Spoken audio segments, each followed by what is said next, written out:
گناہ کبیرہ کے استغفار کرنے کی اس صورت میں کیا وہ گناہ جو سرزد ہو چکے ہیں جان خلاصی بالکل ہو جائے گی، قطعاً ہو جائے گی۔ التائب من الذنب کمن لا ذنب لہ، گناہ سے توبہ کرنے والا ایسا ہے جیسے کہ اس نے کبھی گناہ کیا ہی نہیں۔ لیکن اس کی شرطیں ہیں۔ جو حقوق اللہ کے گناہ ہیں ان میں تو یہ کہ شدید شرمندگی پشیمانی ہونی چاہیے، روٹین نہ بنا لے آدمی، دعا توبہ کی توڑا توبہ کی۔ نمبر دو یہ کہ عزم مصمم ہونا چاہیے کہ آئندہ یہ کام نہیں کروں گا، اور ایک مرتبہ چھوڑنا بھی لازم ہے۔ دوبارہ کچھ عرصے کے بعد پھر کہیں آدمی کے اوپر کوئی مصیبت آ جائے، طوفان آ جائے جذبات کا، تو پھر توبہ کر سکتا ہے،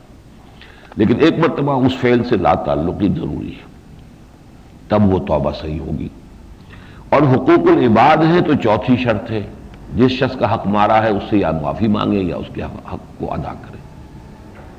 یا وہ فوت ہو چکا ہے تو اس کی طرف سے کوئی صدقہ خیرات کرے،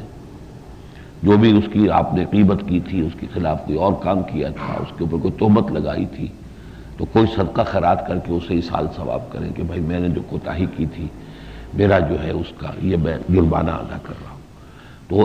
جو یہ حقوق العباد کے جو ہوتے ہیں گناہ، ان کی اضافی شرط ہے